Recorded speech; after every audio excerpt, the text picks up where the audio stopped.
Jesus said, "And I tell you, you are Peter, and on this rock I will build my church." In the name of the living God, who is Father, Son, and Holy Spirit. Amen.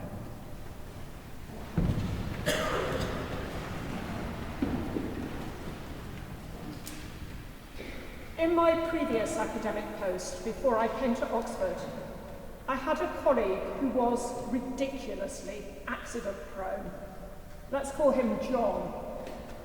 If there were an open grate in a gutter into which he could drop his car keys, John would.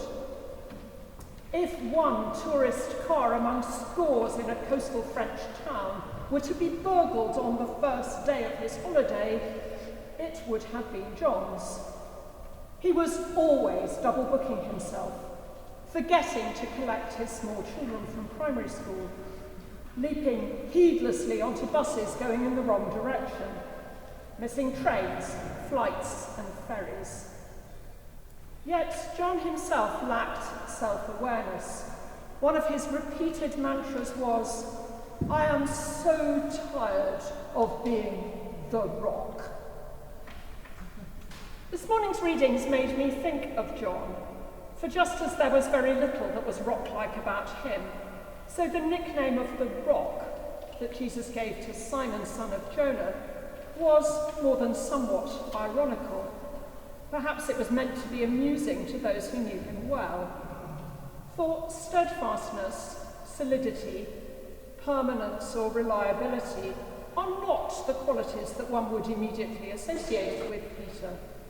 As the Gospels describe him, Peter was emotional, impetuous, inclined to speak before he thought. Remember when Jesus had told the rich young man that in order to enter the kingdom, he would need to sell all his possessions to the poor and follow him. Peter wanted to know what such teaching meant for the disciples like him, who had already forsaken everything to follow Jesus. What privileges would they enjoy in the kingdom? At the Transfiguration, when Jesus took Peter with James and John up onto the mountain, it was Peter who, completely misunderstanding what he was witnessing, rushed to offer to build dwellings for Moses, Elijah, and Christ.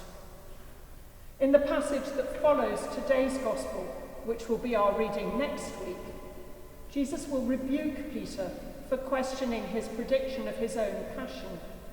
He will describe him as Satan and a stumbling block.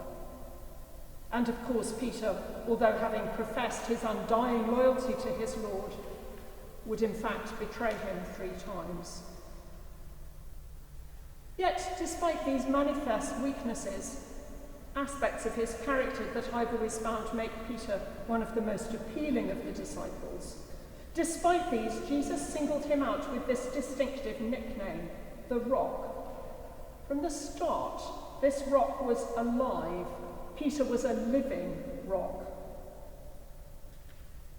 This episode occurs in both Matthew's and Mark's Gospels immediately after the feeding of the 4,000, an incident when the Pharisees and Sadducees tried to catch Jesus out, and a dispute about bread and leaven.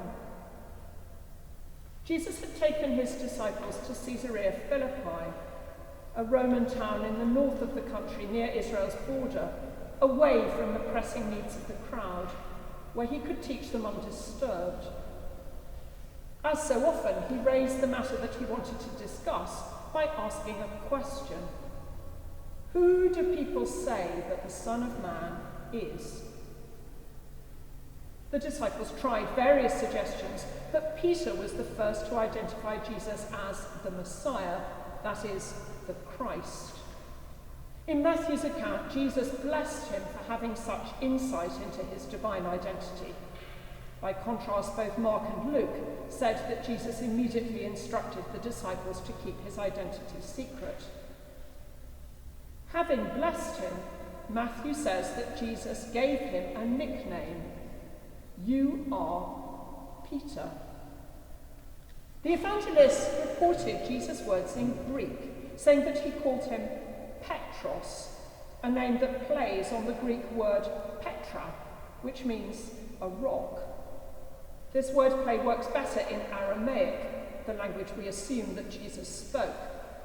The name Kepha, transliterated into Greek as Cephas, is identical to the word for rock. This may, as I already said, have seemed amusing to the other disciples, given Peter's known characteristics. Yet Peter's next words are not remotely funny. You are Cephas, and on this Cephas I will build my church, my ecclesia. Jesus singles Peter out as the rock upon which he will place other stones as he builds up a people, a church for himself. Instead of thinking about the ways in which Peter lacked the stability and constancy of rocks, we might recall some of the references to rocks in the Old Testament.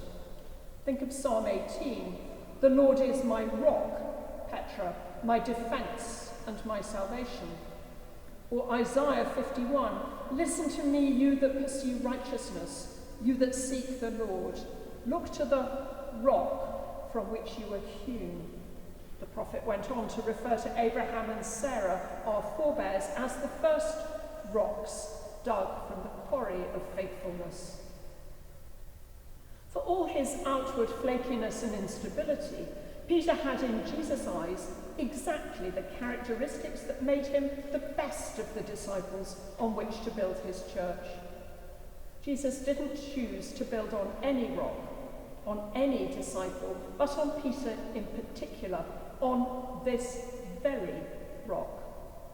Jesus chose Peter, the fallible, sinful person, who is so attractive to us because we can so readily identify with him and with his failings. We see them in ourselves, just as we weep bitterly with Peter when he realized that he had denied his Lord.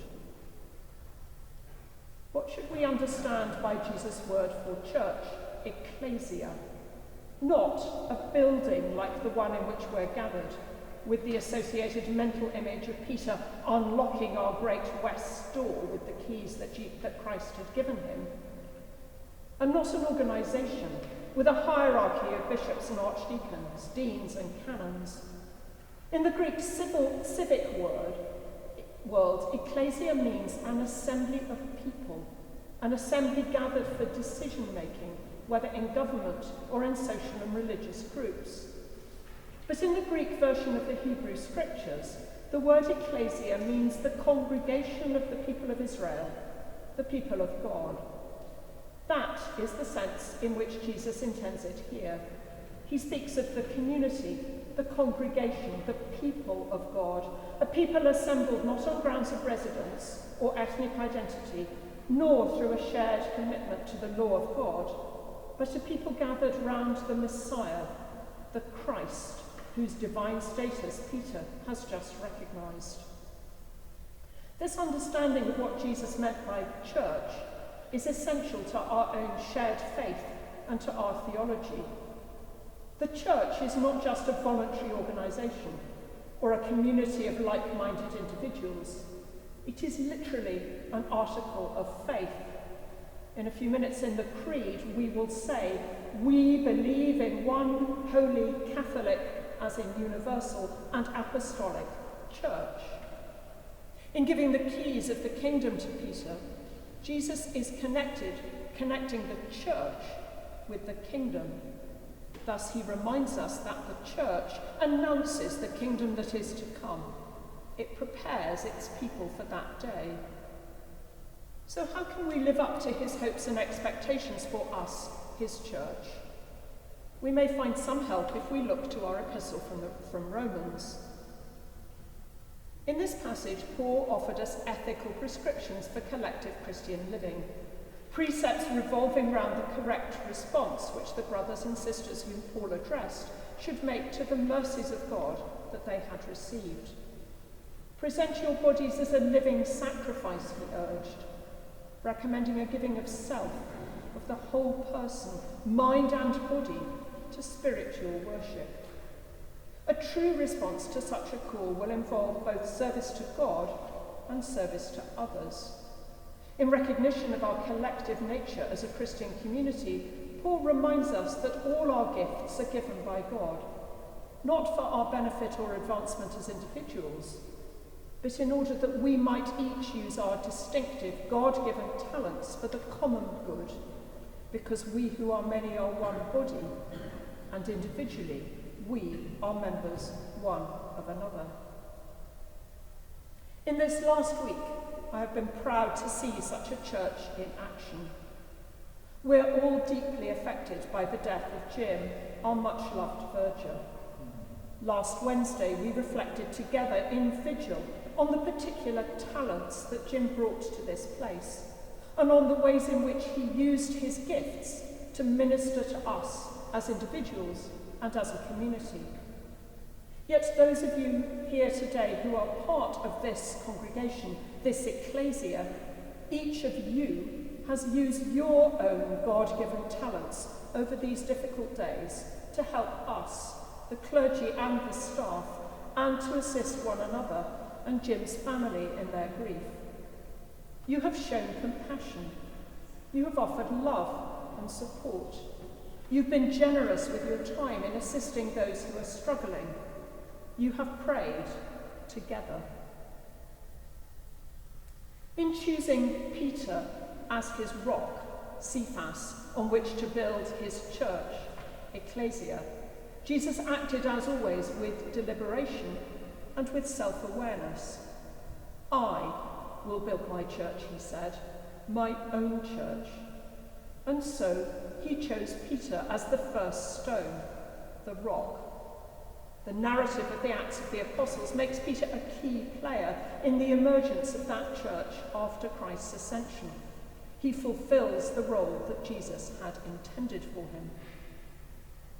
In the first of his own epistles, Peter urged his hearers to come to Christ like living stones, to allow themselves to be built into a spiritual house, to be a holy priesthood.